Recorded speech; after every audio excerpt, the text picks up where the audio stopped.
Hey guys, it's Selwen here. The much awaited Demon Hunter guide is finally done, so let's talk about it. So Havoc hasn't changed much coming over from Legion, still is that nice and easy but fun spec to play, having amazing AoE damage, especially in burst, while still having pretty decent single target also. But before all of that, let's talk about your talents. So on the tier 1 we have Blind Fury, which is improving your I-beam, increasing its cast time and in turn damage ticks by 50%, plus granting 40 Fury every second. Now this is a choice for practically any content, excellent for AoE and single target. Now that said, this is for the demonic build or even Nemesis, based on these last talents. If you wish to go to the Demon Blades build, which is far less popular currently and weaker to some extent, and let's be honest, not as fun, you would want to go for Fellblade, as an extra ability to click, also granting Fury and having a proc to reset its own cooldown when you do Demon Bites or the passive Demon Blades. Demon Blades is a single target centric build only, so take that in mind. I don't really recommend, but hey,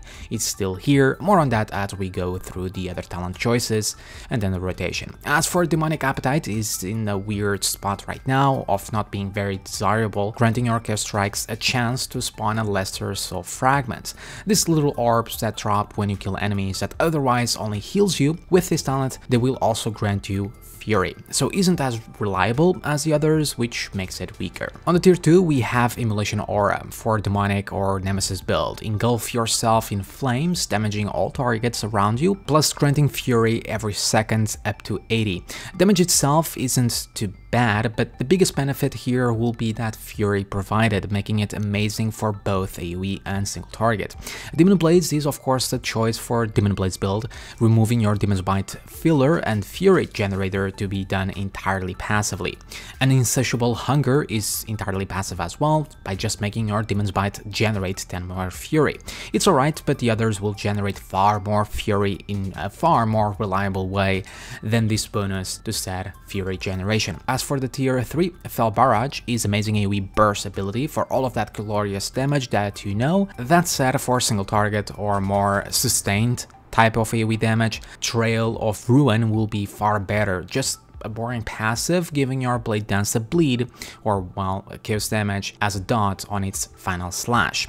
As for Fell Mastery, increases Fell Rush damage, and it's okay for AoE, but even then the damage it does simply doesn't compete with the other options, plus all the mobility while AoEing can get rather annoying. On tier 4 is entirely optional and will depend on the situation. Nether Walk is great as it's a sprint ability, plus making you immune to all damage, so both a defensive and mobility ability in one. Desperate Instincts in turn is just reducing damage through Blur and Soul Rending for a bit of self-healing through Leech, which is pretty nice also. Moving on to tier 5, we have First Blood, reducing the cost of Blade Dance by 20 Fury and increasing its damage to the primary target. This is the talent that will basically allow you to use Blade Dance on a consistent basis during your rotation. Due to a Trail of Ruin and its damage in general, this ends up being a must for any kind of fight. Cycle of Hatred, it fills a niche as your Chaos Strikes refunds reduce meta CD by 3 seconds. Isn't a lot, but can be enough to squeeze in an extra meta depending on the fight.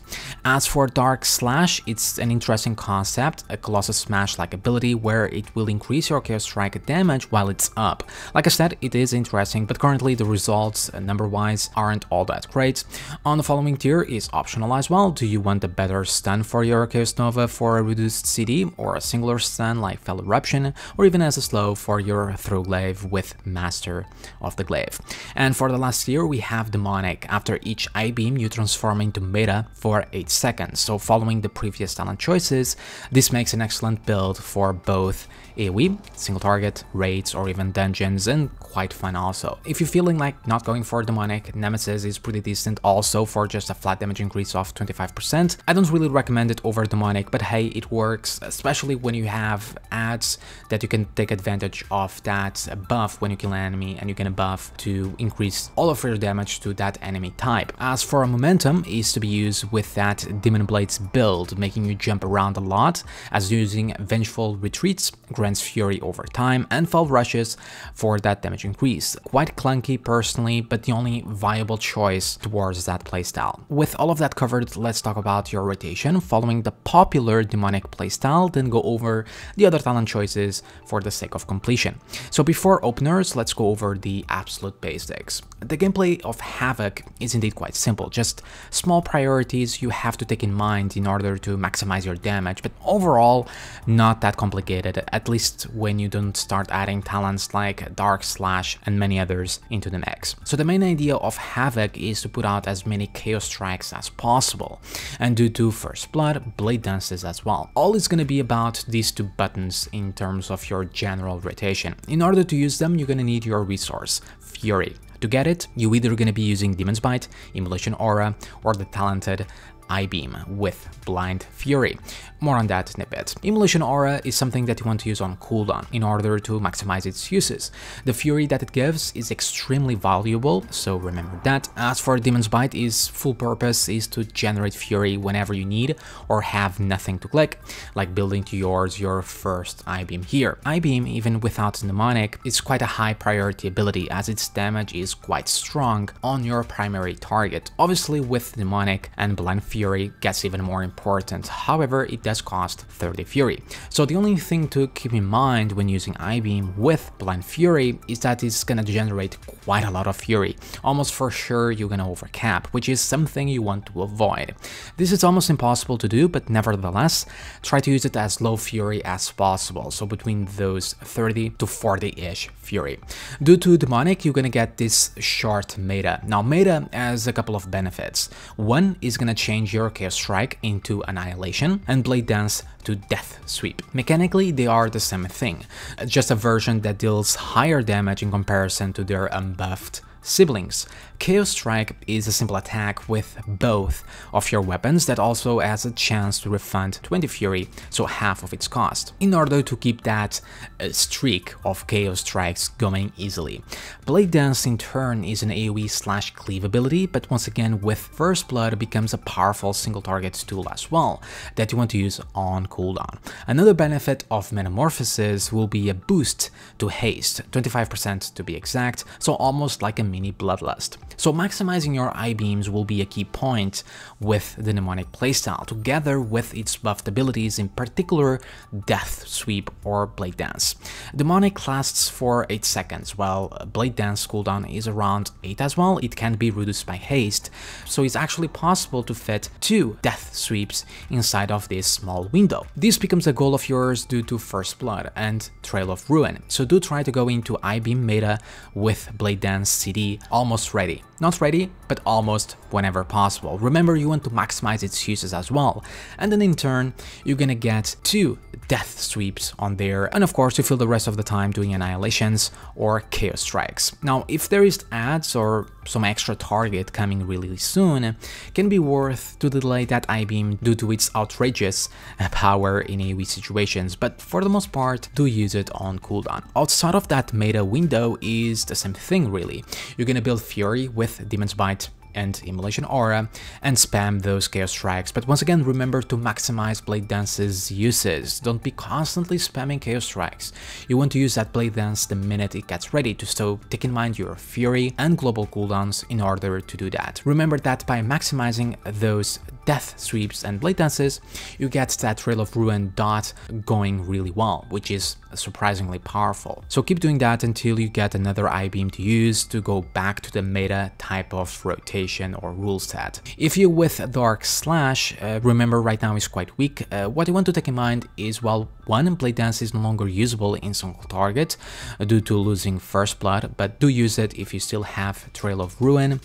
And the idea with it will be to fit as many Chaos Strikes inside its window as possible, so you want to use it on cooldown with at least 80 plus Fury, so you can use all of them buffed Chaos Strikes during its window. If you with Demonic, remember to stack them up as well, as you're gonna get Annihilations instead of Chaos Strikes, so stacking all of that and Fury will be your goal, even if you have to delay Dark Slash a little bit. As for Demon Blade's playstyle, so with Fell Blade, Momentum, it went from this brainless playstyle in Legion to now where you are so cluttered with buttons for very little worth. But anyway, goal here will be to keep Vengeful Retreat on cooldown to trigger that Momentum Fury gain buff. Remember, it needs to hit a target trigger. Fell Rush will be used when at 2 charges to gain that damage increase buff as well. Maximize it by doing so and use it whenever you see you have an opportunity to spam Chaos Strikes to properly optimize that damage increase, or just delay it for mobility purposes. Just be careful to not rush away somewhere silly like outside of the map, or a trash pack, or get hit by fire, and etc.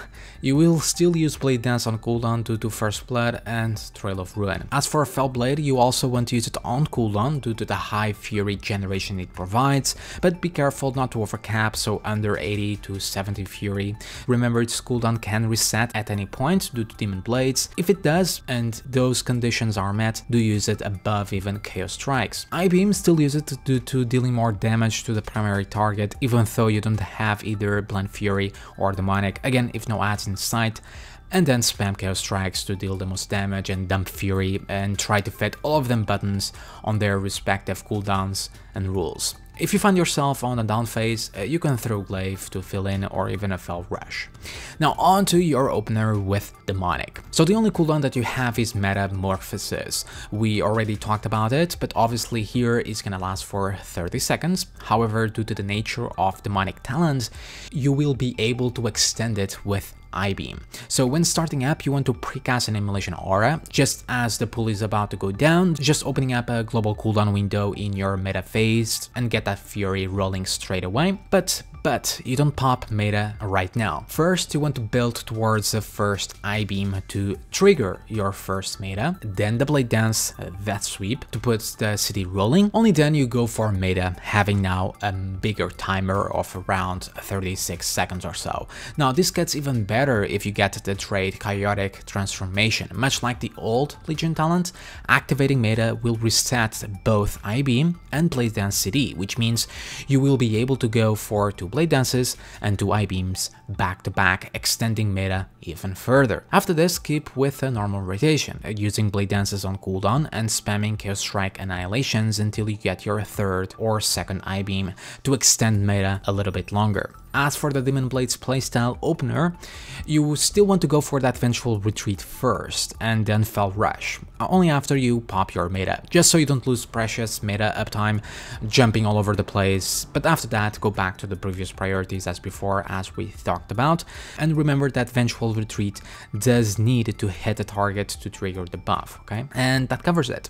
As for AoE, well, not much changes here really. Your most powerful AoE ability will be I-Beam and Blade Dance, so all priorities from before stay. Just remember to time your I-Beams correctly with the highest amount of mobs. Fell Barrage will also be extremely powerful if you decide to go for it instead of Trail of Ruin, but use it on cooldown also with the same reasoning as I-Beam, with as many mobs as possible. Your AoE is very burst based outside of Trail of Ruin dots, so timing those abilities will be key. Or be lucky to have a trait like Eyes of Rage, which makes fragments reduce I-Beam CD, so eat all the orbs. As for Fell Rushes, are okay to AoE with if you have nothing to click, but don't bother yourself too much with them unless a lot of targets are present. It's usually far more worth to use your regular abilities, but hey, it still is AoE. And yeah, that covers it all. Let's just talk about stats and traits to then wrap it up. So stats on Havoc, as most specs, agility is usually king. However, after that, haste will be quite powerful along with versatility. Haste will reduce many of your cooldowns like Blade Dance, Immolation Aura, and global cooldowns, which is great to get more of those abilities out. As for verse, is pretty explanatory, and crit is a follow-up, weaker than Legion due to the change to Chaos Chaos Strike, and Mastery being the weakest, increasing Chaos damage, sadly also underperforming.